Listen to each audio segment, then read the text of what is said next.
Related to Australia from Charlton Hill Farm, Swanbourne Bucks, and I'm going to go over to Roger so he can tell us exactly what happened. I'll just minimise this because this was just last month. Yes, February.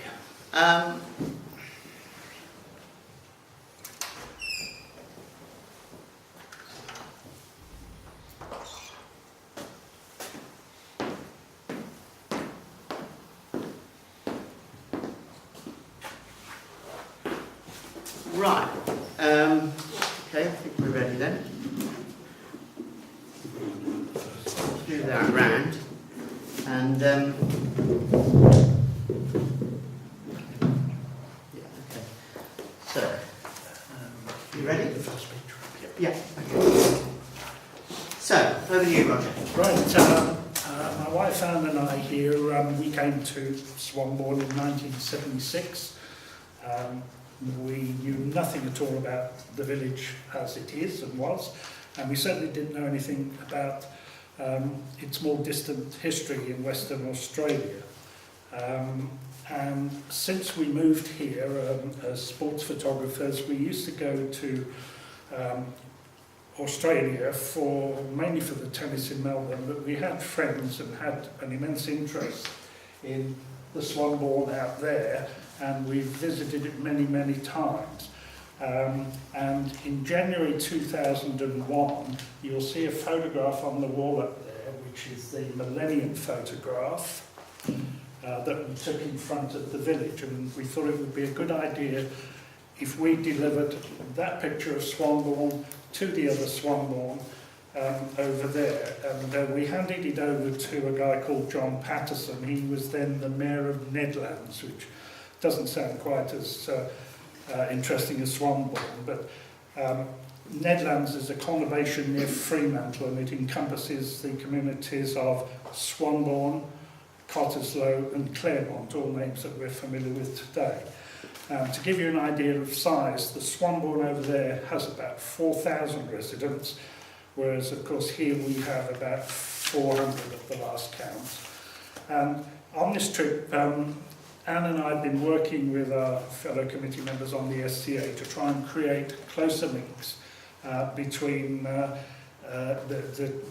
friends on the other side of the world. And on our last trip, the like-minded Swanbourneites, as they like to be known as over there in WA, arranged for us to meet at 6 p.m. At the Swanbourne Beach Surf Lifesaving Tower. A bit warmer than it is over here.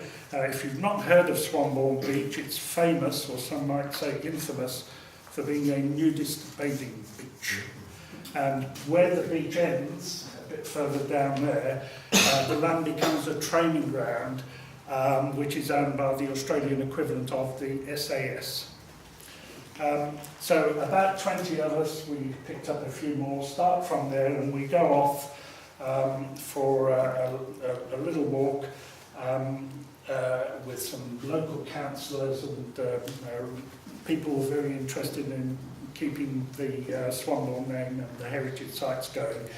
And we set off on a walk from the beach, which is an Aboriginal trail called the Wadjuk Trail, which is very well preserved. And we pass through Swanbourne village, and we finish up at halfway along. We go to a sign, Clive, and this is above where we think the first landing point was for Charles Howard Fremantle. So that is where, above the ocean, where we think everybody thinks they landed. And it was in 1829 is our next photo, and this is all down to Charles Howard Fremantle, and he stacked the flag up and claimed WA for His Britannic Majesty, who then was George IV. We followed the trail, and after the next visitor of note to Swanbourne, of course, was our own Tom Fremantle, who famously cycled from Swanbourne to Swanbourne in 1990, and he wrote a book called Johnny Ginger's Last Ride, which recounted his experiences on the way.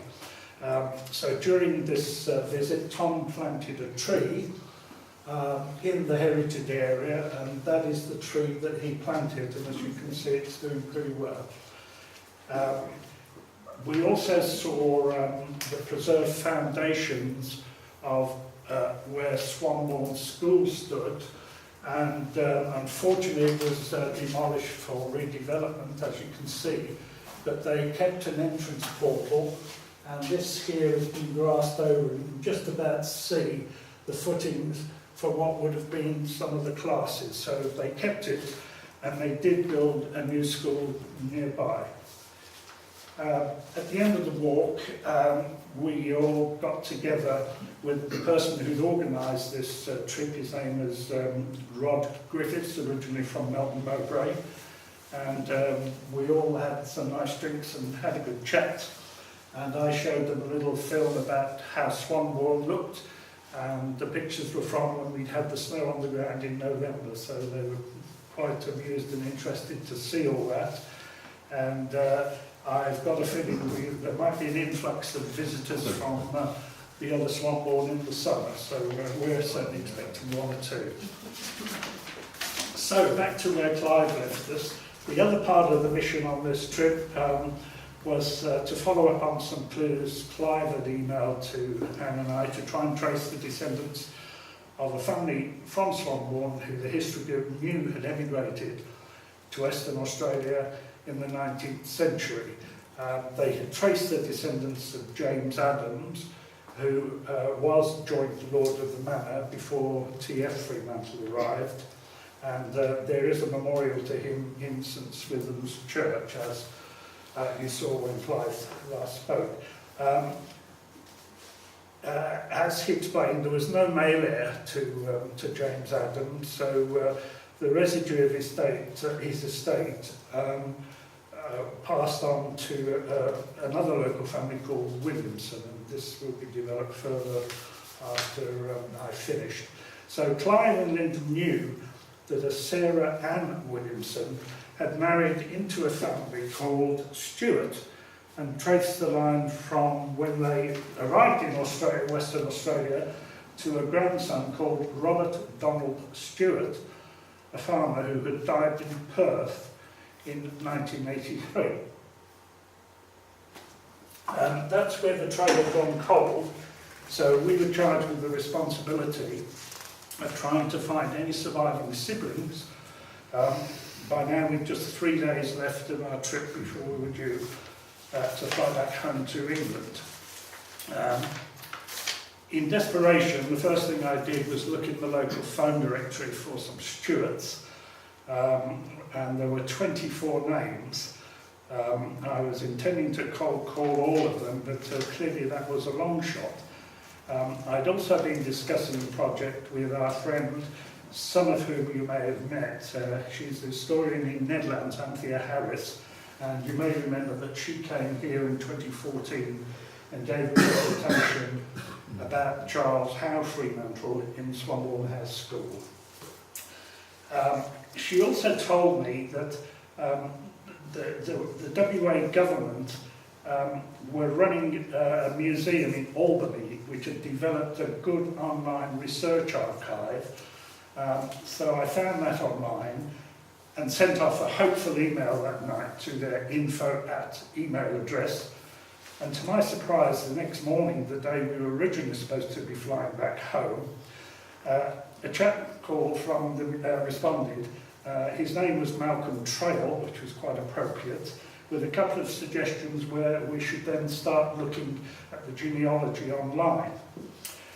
Thanks to his help, I was quickly on the trail, and we found Nellie Patricia, known as Pat Stewart, who in 1953 had married Robert Donald Bob Stewart, the guy that we were looking for. I soon discovered that Pat had passed away on April the 24th, 2010, not all that long ago, in Nedlands, exactly where we were. you know, just up the road. Even more exciting, I then went on to an Australian genealogy website called My Heritage, and from the information I had, discovered that Pat Stewart was on a family tree being administered by somebody called Wendy Doyle. We're now due to fly home the next evening, so I sent an email through the website to her, thinking, well, maybe she'll call me next week when we're back home. And at 7:30 on Saturday morning, our last day, my mobile rings and it's Wendy Doyle. She quickly tells me that yes, she has 3 siblings, all living, Gay Tierney Stewart, Malcolm Donald Stewart and a Peter Stewart. So we've now found the direct line of the people we were looking for. I then asked Wendy where she was calling us from, and she said Netherlands. So again, just a couple of miles away, it couldn't have been better. And Anne and I arranged to meet her that afternoon. And that's the next one. Yeah. Anne and I arranged to meet in a local coffee shop that afternoon. She gave us loads more information and data about her family, which she had researched. And the strange thing was, not only did she know about the Williamson and Stewart side, which was what we really wanted, her own maiden name, this Wendy Doyle, was Parker, which is our family name, and she thought we were looking for her as much to find some Parker as the Stewarts. But there we were, job done. So that's how we got to where we are now, and I'll leave it to Clive to pick it up from here. Okay, great, thanks. So, just to quickly finish up on this. Okay. So, this was